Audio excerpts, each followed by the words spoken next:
আকাশবাণী আগরতলা স্থানীয় সংবাদ পড়ছি চন্দন লেখাপাল।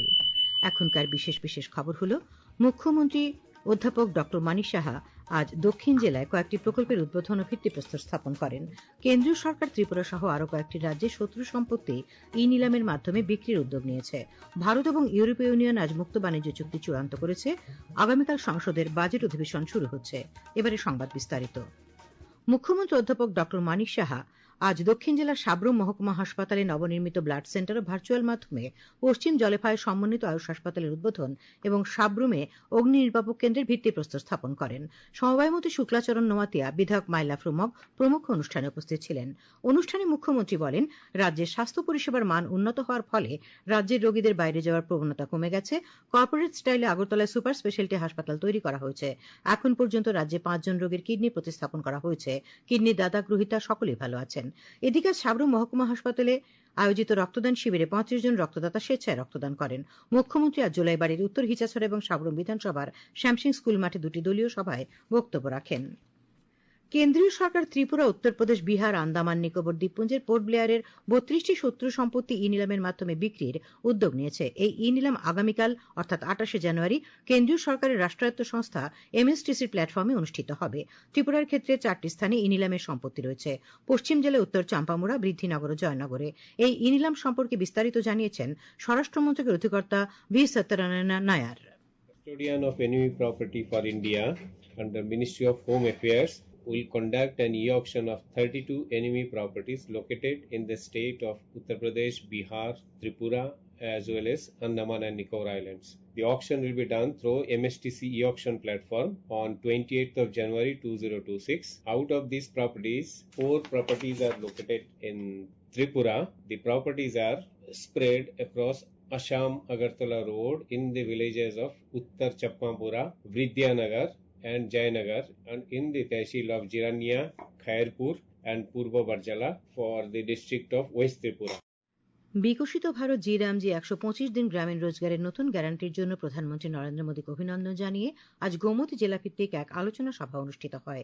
সভায় বিভি জি রামজি আইনের বিভিন্ন দিক নিয়ে আলোচনা করেন অর্থমন্ত্রী প্রণজিৎ সিংহ রায়, বিধায়ক জিতেন্দ্র মজুমদার, গোমতী জেলা পরিষদের সভাধিপতি দেবল দেব রায়, এমডিসি শিব সাংকাইপেং, ত্রিপুরা চানিগমের চেয়ারম্যান সমর ঘোষ, বিজেপি জেলা সভানেত্রী সবিতা নাগ, সাধারণ সম্পাদক উত্তম দে প্রমুখ।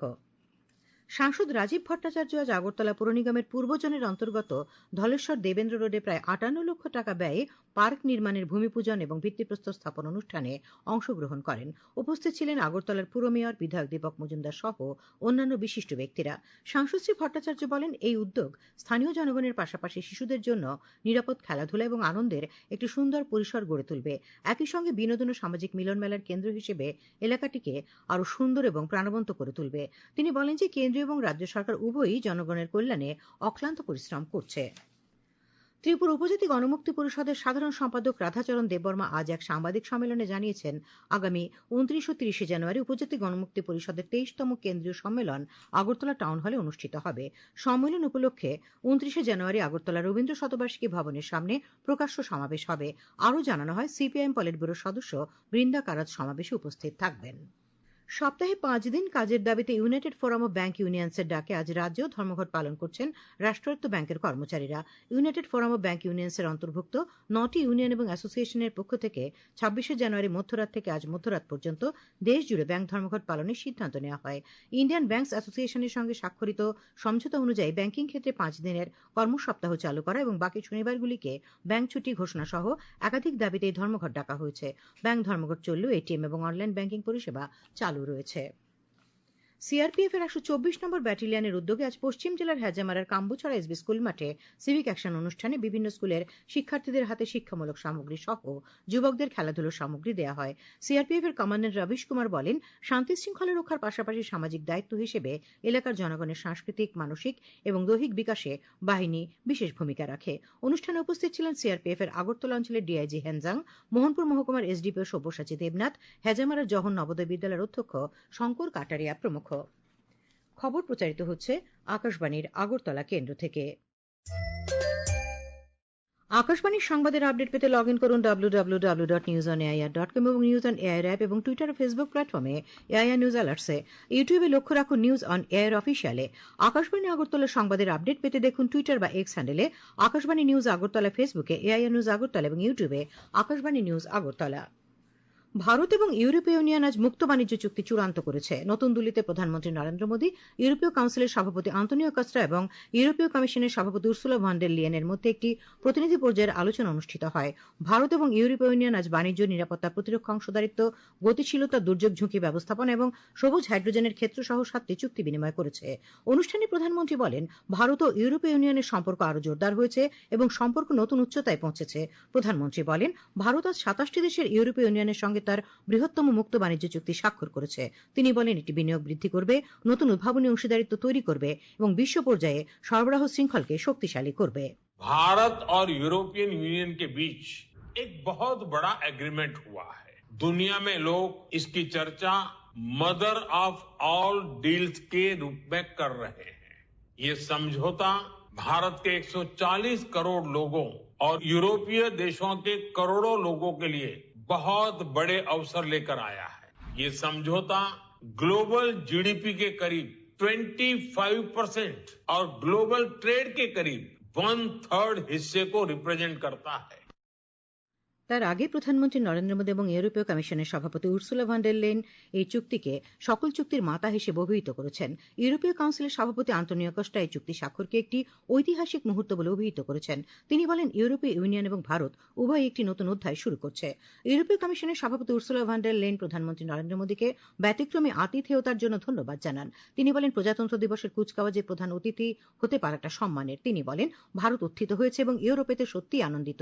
তিনি বলেন, যখন ভারত সফল হয় তখন বিশ্ব আরো স্থিতিশীল, সমৃদ্ধ এবং নিরাপদ হয়। উল্লেখ্য, ইউরোপীয় ইউনিয়ন ভারতের পণ্যের বৃহত্তম বাণিজ্যিক অংশীদার। সংসদের বাজেট অধিবেশন আগামীকাল শুরু হচ্ছে, চলবে 2 এপ্রিল পর্যন্ত। নতুন দিল্লিতে আজ হালুয়া অনুষ্ঠানের মাধ্যমে 2026-2027 সালের কেন্দ্রীয় বাজেট প্রস্তুতির চূড়ান্ত পর্যায়ে সূচনা হয়েছে। অর্থমন্ত্রক জানিয়েছে যে অনুষ্ঠানে অর্থমন্ত্রী নির্মলা সীতারামনের সঙ্গে মন্ত্রকের অধীনস্থ সকল বিভাগের সচিব এবং বাজেট প্রস্তুতির সঙ্গে জড়িত অন্যান্য ঊর্ধ্বতন কর্মকর্তারা উপস্থিত ছিলেন। আরও বলা হয়েছে যে অর্থমন্ত্রী বাজেট প্রেস পরিদর্শন করেছেন এবং প্রস্তুতির পর্যালোচনা করেছেন, পাশাপাশি পুরো বাজেট টিমকে শুভেচ্ছা জানিয়েছেন। এদিকে জানানো হয়েছে, কেন্দ্রীয় বাজেট 2026-2027 1 ফেব্রুয়ারি পেশ করা হবে।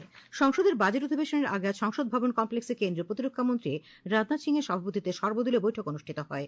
রাজ্যসভার নেতা জেপি নাড্ডা, কেন্দ্রীয় সংসদ বিষয়ক মন্ত্রী কিরেন রিজিজু, সংসদ বিষয়ক প্রতিমন্ত্রী অর্জুন রাম মেঘওয়াল এবং ডক্টর এল মুরুগান বৈঠকে উপস্থিত ছিলেন। কংগ্রেস নেতা জয়রাম রমেশ, দ্রাবিড় মুন্নেত্র কাজাগমের নেতা তিরুচি শিবা, তৃণমূল কংগ্রেস নেত্রী সাগরিকা ঘোষ এবং সমাজবাদী পার্টির সাংসদ রামগোপাল যাদব সহ অন্যান্যরা বৈঠকে উপস্থিত ছিলেন। বৈঠকের পর সংবাদ মাধ্যমের সঙ্গে কথা বলতে গিয়ে কেন্দ্রীয় সংসদ বিষয়ক মন্ত্রী জানান, বাজেট অধিবেশনের প্রথম পর্বে রাষ্ট্রপতির ভাষণের উপর ধন্যবাদ প্রস্তাব পেশ করা হবে এবং পরে উভয় কক্ষেই বাজেটের উপর আলোচনা হবে। শ্রী রিজিজু অধিবেশন সুষ্ঠুভাবে পরিচালনায় সকল দলকে সহযোগিতা করার অনুরোধ জানান। আজ সন্ধ্যায় আগরতলা লোকভবনে মকর সংক্রান্তি উদযাপন উপলক্ষে সংক্রান্তি সাম্বারালু 2026 শীর্ষক এক অনুষ্ঠানের আয়োজন করা হয়। উদ্বোধনী ভাষণে রাজ্যপাল ইন্দ্রসেনা রেড্ডি নাল্লু আগরতলায় বসবাসকারী তেলুগু ভাষীদের ধন্যবাদ জানান। রাজ্যপাল অনুষ্ঠানে উপস্থিত আমন্ত্রিত অতিথিদের সঙ্গে কথা বলেন। এ উপলক্ষে একটি সাংস্কৃতিক অনুষ্ঠানেরও আয়োজন ছিল। কেন্দ্রীয় জল শক্তিমন্ত্রী সি আর পাটিল বলেছেন যে সরকার সারা দেশে জল সংরক্ষণের জন্য 32,000 কোটি টাকা বরাদ্দ করেছে। নতুন দিল্লিতে ওয়াটার অ্যান্ড ওয়াশ ওয়ারিয়র্সের সঙ্গে আলাপকালে শ্রী পাটিল এই মন্তব্য করেন। তিনি উল্লেখ করেন যে মনরেগা তহবিলের 65% জল সংরক্ষণ বা জল সম্পর্কিত কাজের জন্য গুরুত্বপূর্ণ অঞ্চলে ব্যবহার করা হবে। নদী সংরক্ষণ সম্পর্কে তিনি বলেন যে নমামি গঙ্গে মিশনের অধীনে এই বছর 15টি দূষণ হ্রাস প্রকল্প সম্পন্ন হয়েছে। এই উপলক্ষে মন্ত্রী জলজ জীবিকা মিশনের অধীনে 25টি নতুন কেন্দ্রের উদ্বোধন করেন। কৃষকদের কাছ থেকে দ্রুত ধান ক্রয় শুরু করা 2024 সালের অগস্ট মাসের বন্যায় ক্ষতিগ্রস্ত প্রকৃত কৃষকদের ক্ষতিপূরণ প্রদান, ক্ষতিপূরণ পাওয়া কৃষকদের নামের তালিকা এবং কৃষকদের চাহিদা মতো সার, ঔষধ ও কৃষি যন্ত্রপাতি প্রদান সহ 6 দফা দাবিতে আজ সারা ভারত কৃষক সভার দক্ষিণ জেলা কমিটির এক প্রতিনিধি দল জেলা কৃষি উপ-অধিকর্তার কাছে ডেপুটেশন দেয়। প্রতিনিধি দলে ছিলেন সংগঠনের জেলা সম্পাদক বাবুল দেবনাথ, প্রাক্তন বিধায়ক বাসুদেব মজুমদার, শ্রীমন্ত দেব প্রমুখ। খেলার খবর। শান্তিরবাজার ক্রিকেট অ্যাসোসিয়েশন আয়োজিত অনূর্ধ্ব 15 ক্রিকেট টুর্নামেন্টের 15তম ম্যাচে মহীপুর জনকল্যাণ সমিতি 74 রানে বাইখোড়ার গুরুজি সেবা সমিতি ক্রিকেট কোচিং সেন্টারকে হারিয়ে দিয়েছে। আজ বাইখোড়া মাঠে অনুষ্ঠিত ম্যাচে টসে জিতে প্রথমে ব্যাট করতে নেমে বিজয়ী দল 170 রানে অল আউট হয়ে যায়। জবাবে খেলতে নেমে গুরুজি সেবা সমিতি ক্রিকেট কোচিং সেন্টার 96 রান করে। বিজয়ী দলের পক্ষে অরবিন্দ যোগী সর্বোচ্চ 33 রান করে। আগামীকাল আকাশ আংশিক মেঘাচ্ছন্ন থাকবে, সকালে হালকা কুয়াশা পড়তে পারে। আজ দিনের সর্বোচ্চ তাপমাত্রা 28.7 ডিগ্রি সেলসিয়াস এবং সর্বনিম্ন 11.7 ডিগ্রি সেলসিয়াস দেখা গেছে। আগামীকাল সর্বোচ্চ তাপমাত্রা 29 ডিগ্রি সেলসিয়াস এবং সর্বনিম্ন 12 ডিগ্রি সেলসিয়াসের কাছাকাছি থাকবে। শেষ করার আগে খবরের বিশেষ অংশগুলি আরেকবার। মুখ্যমন্ত্রী অধ্যাপক ডক্টর মানিক সাহা দক্ষিণ জেলায় কয়েকটি প্রকল্পের উদ্বোধন ও ভিত্তিপ্রস্তর স্থাপন করেছেন। কেন্দ্রীয় সরকার ত্রিপুরা সহ আরো কয়েকটি রাজ্যের শত্রু সম্পত্তি ই-নিলামের ব্যবস্থা করেছে। ভারত ও ইউরোপীয় ইউনিয়ন আজ মুক্ত বাণিজ্য চুক্তি চূড়ান্ত করেছে। আগামীকাল সংসদের বাজেট অধিবেশন বসছে। স্থানীয় সংবাদ আজকের মতো এখানেই শেষ হলো। পরবর্তী বাংলা স্থানীয় সংবাদ প্রচারিত হবে আগামীকাল সকাল 7:35 মিনিটে।